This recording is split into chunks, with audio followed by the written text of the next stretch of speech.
আসসালামু আলাইকুম প্রিয় দর্শক, আশা করি আপনারা সকলে অনেক ভালো আছেন। আমার নতুন একটি ভিডিওতে আপনাদের সবাইকে স্বাগত জানাচ্ছি। আজকের এই ভিডিওটি মূলত মাওয়াতে ইলিশ খাওয়াকে কেন্দ্র করে হঠাৎ করে আমাদের মাওয়া যাওয়া। তো মাওয়াতে আমরা কিভাবে গেলাম এবং মাওয়াতে আমরা কোথায় কোথায় ঘুরলাম, মাওয়াতে কি কি আছে, কি কি দোকানপাট আছে এবং আমরা কোন কোন জায়গায় গেলাম, কি কি খেলাম, সেসব বিষয় নিয়ে আজকে আমার ভিডিও। তো আশা করি আপনারা পুরো ভিডিওটির সাথে থাকবেন এবং পুরো ভিডিওটি আপনারা উপভোগ করবেন এবং দেখবেন। আমরা হঠাৎ করেই মাওয়াতে গেলাম ইলিশ খাওয়াকে কেন্দ্র করে। তো আপনারা এখন দেখতে পাচ্ছেন সুন্দর একটি জায়গা, রূপালী ইলিশ রেস্টুরেন্ট, প্রথমেই বাম হাতে পড়ে। মাওয়াতে আমার প্রথম যাওয়া, তো ইলিশ খাওয়ার খুব ইচ্ছে ছিল, তো সেই ইচ্ছেটা আজকে পূরণ হয়েছে। তো জায়গাটি তো নতুন যাওয়া, ভালো লাগছে, অনেক সুন্দর লাগছে জায়গাটি দেখে। মাওয়ায় জায়গাটি শুনেছি সবার মুখে অনেক ভালো জায়গা, অনেকে ঘুরতে আসে। বিশেষ করে যেটি দেখলাম সেটি হচ্ছে দিনের বেলাতে এই দোকানগুলো সবই বন্ধ থাকে। এখানকার যে আয়োজন, দোকানপাট সবই শুরু হয় বিকাল থেকে। বিশেষ করে রাত যত গভীর হয় তত মানুষের আনাগোনা এবং গাড়ি আসা যাওয়া বৃদ্ধি পায়। বিশেষ করে রাত 1টার পর থেকে মানুষের আনাগোনা, গাড়ির ভিড় আস্তে আস্তে বাড়তে থাকে। মূলত এই মাওয়াতে যে ইলিশ খাওয়াকে কেন্দ্র করে যে জায়গাটা, এইখানে মূলত রাতের বেলাটাই সবথেকে মনোমুগ্ধকর। তো আশা করি ভিডিওটি আপনাদের ভালো লাগবে। আর এই যে কিছুক্ষণ আগে যেটা দেখলেন, এই মোড়ে পার্কিংয়ের কিছু লোকজন এখানে থাকে, তারা মূলত 20 টাকা করে বাইকের জন্য টিকিট দেন। তো আমরাও সেটা করেছি, 20 টাকা দিয়ে আমাদের একটা টিকিট নিয়েছি পার্কিংয়ের জন্য। আপনারা দেখতে পাচ্ছেন মনে হচ্ছে যে এখানে একটি মেলা, কিন্তু আসলে এটি মেলা না।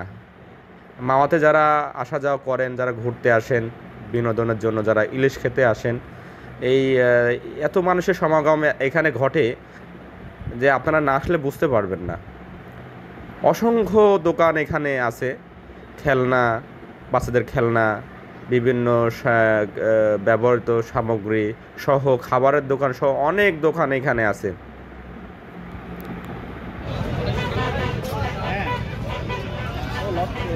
মাওয়া ঘাটে আছি,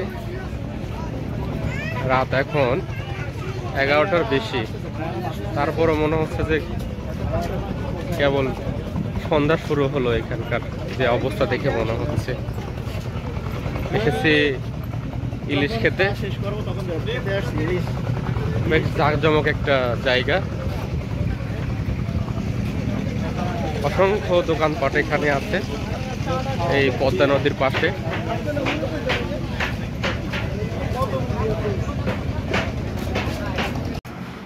জি প্রিয় দর্শক, আপনারা দেখতে পাচ্ছেন কুটির শিল্পের কিছু পণ্য সামগ্রী এই দোকানে আছে। ভালো লাগবে আপনাদের, বিশেষ করে রাত্রিবেলা মনোমুগ্ধকর একটি পরিবেশ। মানে আমরা ইলিশের দোকান, এখানে ইলিশের স্বাদ গ্রহণ করতে পারবেন। সব দোকান থেকে ডাকাডাকি করতেছে খাওয়ার জন্য।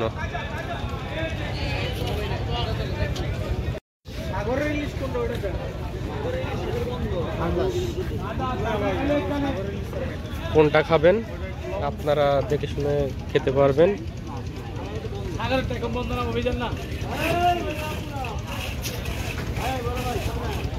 সারাদিন বাসায় ভালো হবে।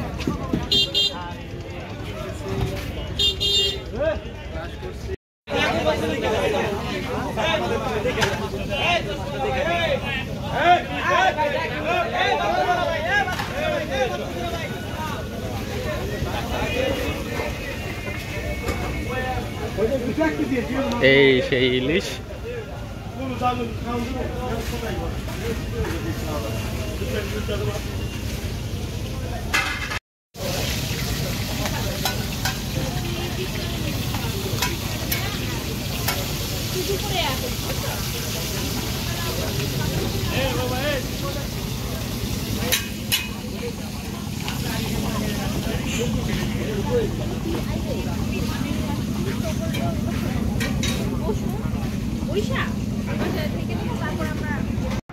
প্রিয় দর্শক, শুধু মাছই না, মাছের পাশাপাশিও আপনারা এরকম শিক কাবাব দেখতে পারবেন।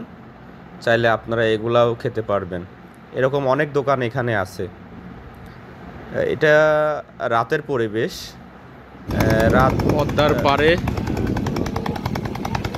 এই যে ইলিশের দোকানের পাশে আমরা অবস্থান করছি। এখান থেকে পদ্মা সেতু দেখা যাচ্ছে। এই যে আলো দেখছেন, এগুলো হচ্ছে পদ্মা সেতুর উপরে যে আলো, সে আলো। আমরা পদ্মা সেতু থেকে অনেকখানি দূরে আছি, আমরা পদ্মা নদীর পাশে আছি। আর এই যে এটা একটা নৌকা, যারা নৌকায় চড়তে ইচ্ছুক হয় তাদেরকে এইভাবে এই নৌকায় করে পদ্মা নদীতে ঘোরানো হয়। এটা রাত 11টার পরের পদ্মার পাড়ের দৃশ্য।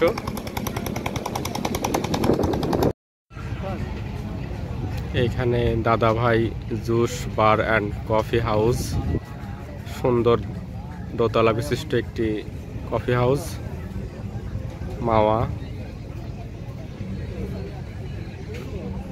এখানে সকাল থেকে দুপুর পর্যন্ত বন্ধ থাকে, আবার রাত্রে বিকাল থেকে আবার শুরু হয় এদের ব্যবসা বাণিজ্য। প্রতিদিনের এভাবে তারা তাদের ব্যবসায়িক কার্যক্রম চালায়।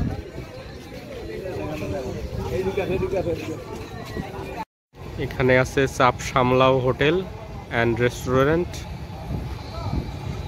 অনেক দোকান এদিকে। এটা হচ্ছে শিমুলিয়া 3 নম্বর ফেরিঘাট, পদ্মার পাড়, কুমারভোগ, রানীগাঁও, লৌজং, মুন্সিগঞ্জ। চাপ সামলাও রেস্টুরেন্টের এটা নদীর পাড়ের দৃশ্য, খুবই সুন্দর।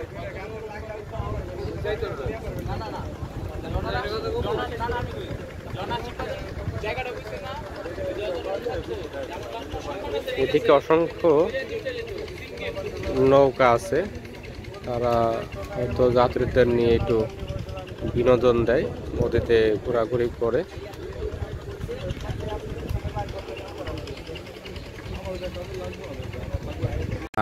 আপনারা এখানে আম মাখানো, পেয়ারা মাখানো চাইলে খেতে পারবেন। আমরা এখন এখান থেকে পদ্মার মাওয়া ঘাটে আলু মাখানো খাওয়া হচ্ছে। রাত এখন 11:30। খাইতে আসলাম ইলিশ, খাচ্ছি এখন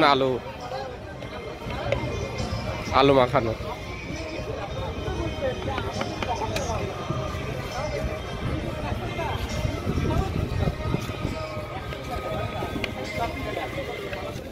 বিকাশের দোকান বিকাশের দোকান, ওই যে হোটেলটা আছে না, হোটেলটার মাথায় একটা দোকান। আমাদের আজকের ইলিশ খাওয়া দাওয়া হবে ঠিক এই জায়গায়, ইলিশ ভাজা রেস্টুরেন্টে।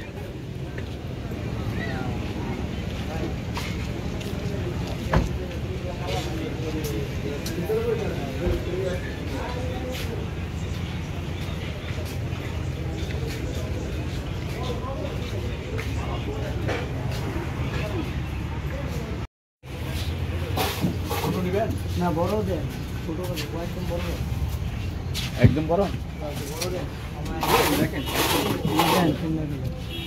সুন্দর লাগে দেন। আরে যেটা সেটা হলেই হবে, আমার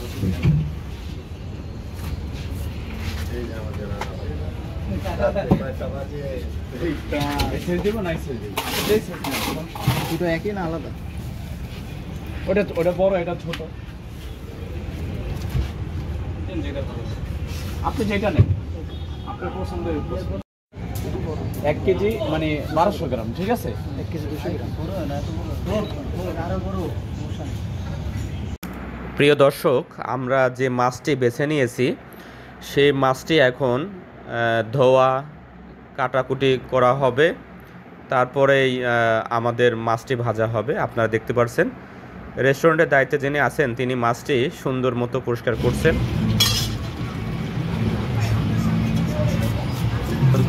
মাছটি কাটাকাটি হচ্ছে, সুন্দর প্রসেসিংয়ের মাধ্যমে মাছটি ভাজা হবে। মাছটি ভাজার আগে মাছটি কাটাটা সবথেকে বেশি প্রয়োজন এবং বেশি জরুরি। মাছটার সাইজটা যদি ভালো হয় তাইলে মোটামুটি আমরা যে কজন ছিলাম সবাই মিলে খেতে পারবো সুন্দরভাবে। সেজন্য আমরা কয়জন খাবো সেটি শুনে সে অনুযায়ী তিনি কাটতেছেন। আমরা মোটামুটি 6 জন ছিলাম, সেই 6 জন অনুযায়ী মাছটি কিভাবে কাটলে সবাই ঠিক মতো পাবো সে অনুযায়ী কাটা হচ্ছে।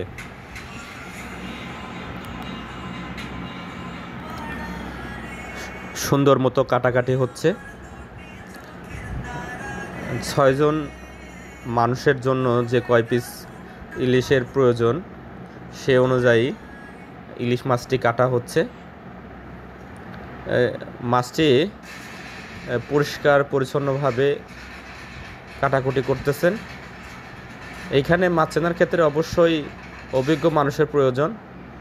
বিভিন্ন সাইড থেকে আসা ইলিশ মাছ এখানে সরবরাহ করা হয়, সেজন্য অভিজ্ঞ ইলিশ মাছ চেনা ব্যক্তি আসলে সবথেকে ভালো হয়। সুন্দর মতো প্রসেসিং চলতেছে, পরিষ্কার করা হচ্ছে। পরিষ্কার পরিচ্ছন্ন করেই মাছটি ভাজা হবে। আপনারা দেখতে পাচ্ছেন মাছটি কাটার পরে বর্তমান অবস্থা অলরেডি মাছ চুলার উপরে চলে এসেছে। তবে এটি আমাদের মাছ না, এটি এই রেস্টুরেন্টের অন্য যে গ্রাহক আছে তাদের সেই ভাজা মাছ। আপনারা দেখতে পাচ্ছেন অসংখ্য মানুষের চাপ এইখানে বর্তমানে। এই মাওয়াতে রাত যত গভীর হয় এখানে মানুষের আনাগোনা তত বাড়ে। কিছুক্ষণ আগেও এত গাড়ি ছিল না, এখন গাড়ির সংখ্যা বৃদ্ধি পাচ্ছে সময়ের সাথে সাথে।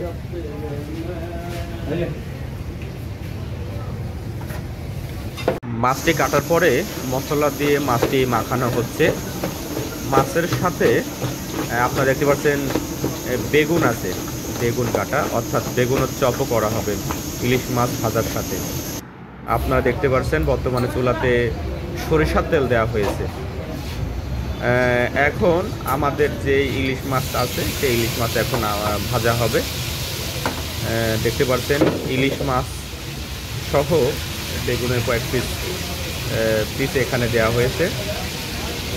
ইলিশ মাছ ভাজা শুরু হয়ে গেছে।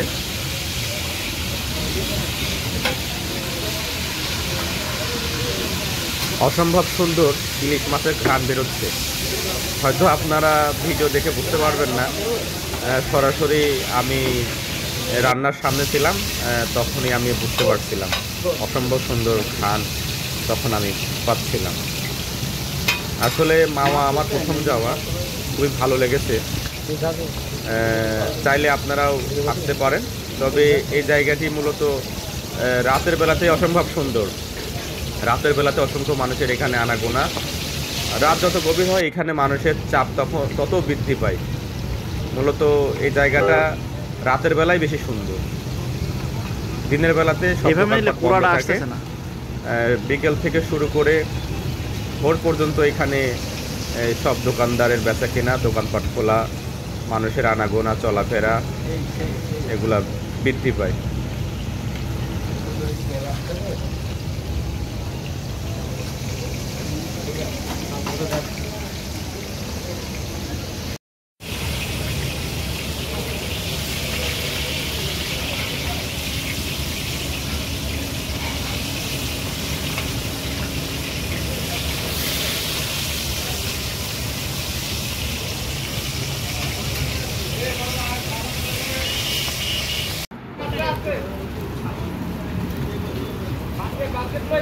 আমাদের ইলিশ মাছ ভাজাগুলো সম্পূর্ণ হয়েছে।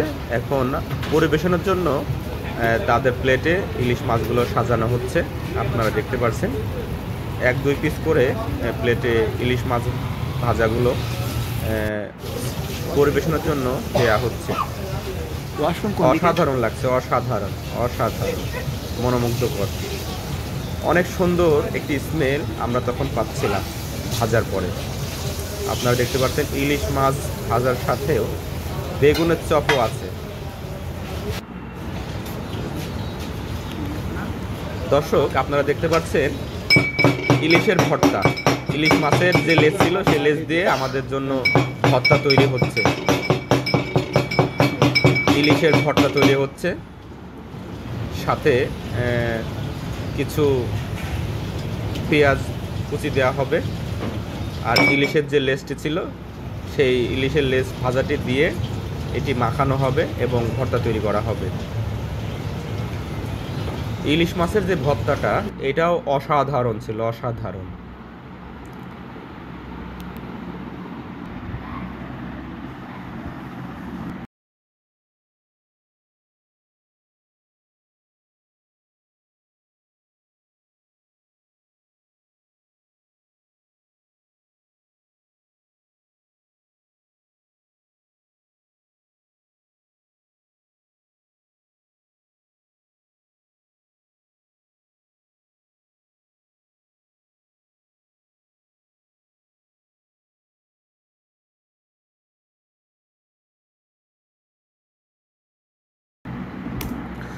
আমরা এই রেস্টুরেন্টের মধ্যে একটি এসি সম্বলিত একটি কক্ষে আমরা বসেছিলাম। আপনারা দেখতে পাচ্ছেন সুন্দর একটি রুম। আমরা এই যে বড় ভাই, আমাদের সাথে কয়েকজন বড় ভাই আছেন, আমার ফ্রেন্ড, আমরা এই 6 জন মিলে আমরা মামাতে ইলিশ খাওয়া উপভোগ করেছি। এর সুন্দর একটি পরিবেশ, আমাদের খাবার পরিবেশন হচ্ছে, অসাধারণ লেগেছে। ইলিশ মাছ ভাজাটি অসাধারণ ছিল, অসাধারণ। আসলে বলে বোঝানো যাবে না। যতক্ষণ না আপনি খাবারটি গ্রহণ করবেন ততক্ষণ আপনি বুঝতে পারবেন না। আপনারা যদি কখনো সময় পান অবশ্যই মাওয়াতে আসবেন এবং ইলিশ মাছ ভাজা উপভোগ করবেন। আমার প্রথম জার্নিটাই অসাধারণ ছিল। অসাধারণ পরিবেশ, অসাধারণ ইলিশ মাছ, সব মিলায়ে অনেক ভালো ছিল, আলহামদুলিল্লাহ। তো সবাইকে অসংখ্য ধন্যবাদ আমার এই ভিডিওটি মনোযোগ সহকারে দেখার জন্য। সবাই ভালো থাকবেন। আসসালামু আলাইকুম।